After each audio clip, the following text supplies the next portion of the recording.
What is going on today? Daniel, Mr. Cuervo Racing. I got a little different video for you today. We're going to talk about what will irritate a builder and what will cost you more money most of the time. So it might not be true for everybody.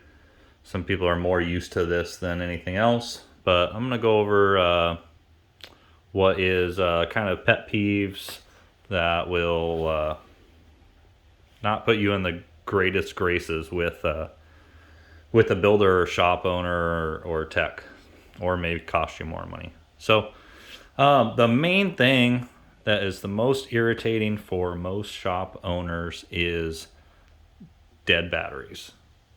So seems like every bike that's brought into the shop has a dead battery.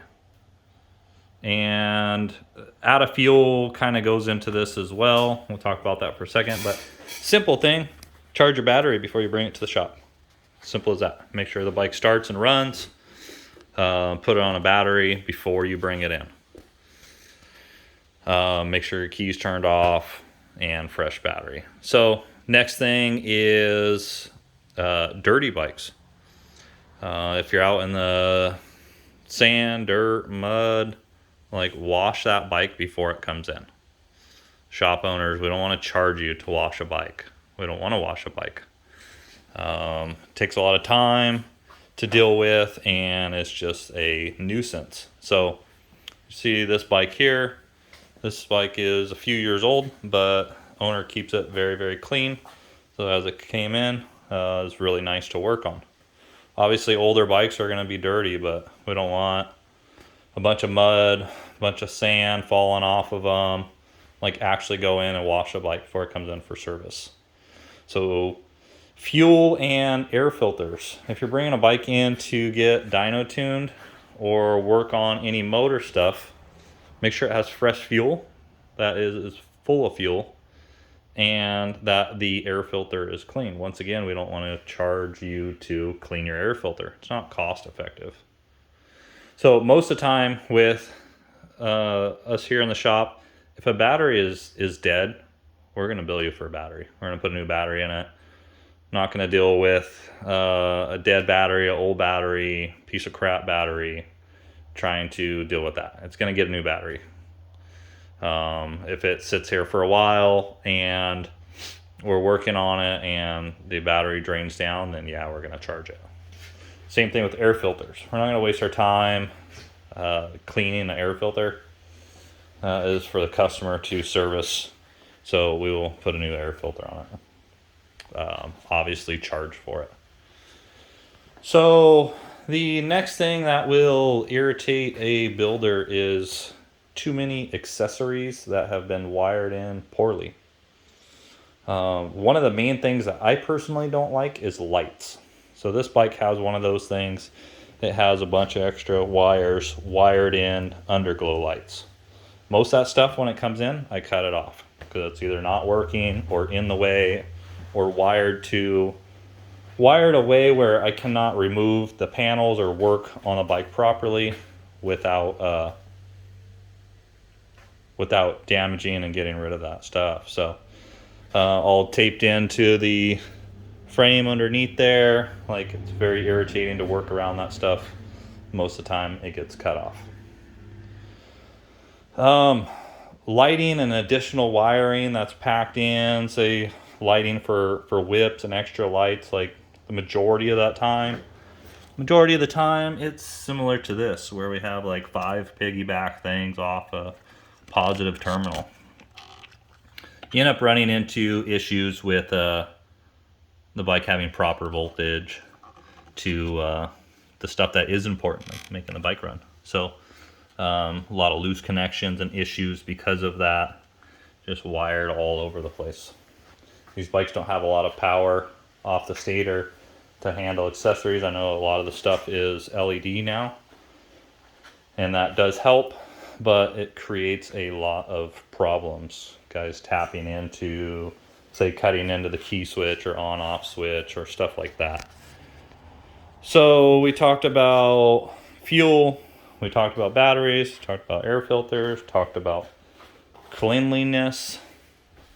Another thing is skid plates and additional accessories like these guards here. That stuff takes time to remove to service the bike. And saying, okay, this bike we put a swing arm on. That stuff takes additional time to deal with. Sometimes you deal with bolts that are stripped out or won't come out, or the head's ground out of them. All that stuff may require additional time and cost you additional money to deal with. So consider that when you're buying accessories and piling a bunch of stuff on your bike. Let's see. A lot of the components and hardware may not be available or accessible later, especially skid plates. A lot of that hardware is not available to just purchase and replace. So one of the last things, there's a laundry list still of things, but a customer bringing in especially engine parts. Some chassis stuff is fine. Accessories where it's like, okay, if a customer brings in ASV levers, that kind of stuff, we'll put that stuff on. This one actually just has the clamp and not the lever. But that kind of stuff where it's like general in the market, accessories, we'll put that stuff on. But we run into low quality parts that are not good enough to bring in. Guys buying stuff off of eBay that's some Chinese shit and it's just junk. We'll turn a lot of stuff away and just not put it on the bike, not offer the installation of that component, and not deal with it because it's either not going to last or poor quality or poor fitment that it's not worth messing with. So some accessories, I would recommend buying that stuff if they sell it, at the place that installs those components. If that's what you're gonna do. Don't order a whole ton of stuff and bring it to a shop and say, hey, will you install this? And like, the answer will most likely be no. Engine components, same thing. On engine accessories or upgrades, you want to buy that stuff from whoever is installing it most of the time. Now we do a lot of mail order on engine accessories and we specialize in that job, that equipment. So it does go a couple different ways, but don't go on eBay, buy a bunch of stuff that you may or may not know if it works together and try to bring it in for install. Most likely it won't work out for you in the long run, or stuff gets turned away. So like, there's a company that makes custom CP pistons, and they sell them on eBay. They have racing in their name. Well, their pistons do not have proper valve clearance, even though it's a custom CP piston. They do not have proper valve clearance for the bigger camshaft. So guys bring those pistons in. I look at the box, look at the spec on them, and say, hey, you need to return this piston. It's not going to work. I won't install it. It's not going to work with the combination. So just because there is a part made does not mean it works with other parts that you have for your motor. So you want to talk to an actual engine builder and go through and get the proper parts for the combination. So if you are going to order parts from, say, us or somebody else who's doing mail order as well, you want to talk to your installer first or your mechanic and let them know that's what your plan is. So most of the time it would be best for you to talk to whoever's doing the installation for that person to call us so we can go over a plan of what components are going on the bike, what they'll need to do if they're familiar enough with that configuration or operation or whatever we have going on, so they are not in the dark about what needs to go on the bike. So there is that. A lot of junk online that does not work for either making power or living properly or working together. Let's see. Went over bringing parts in, accessories, battery. What else is there? So the last thing is, if you're talking to your engine builder or mechanic, whoever's working on your bike, and they tell you how everything is going, what price is going to be, don't show up to pick up your bike and try to barter, try to haggle the price down. If you do that and you show up, say your bill's $1,000, and you're like, oh, I only want to pay you $900.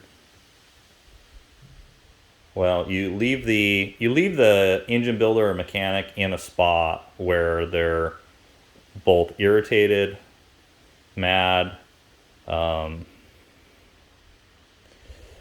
little frustrated with you as a customer, that if you do come back, and if they want you to come back, like I've had some customers that have done that to me, that the next time they call, that I turn their job away.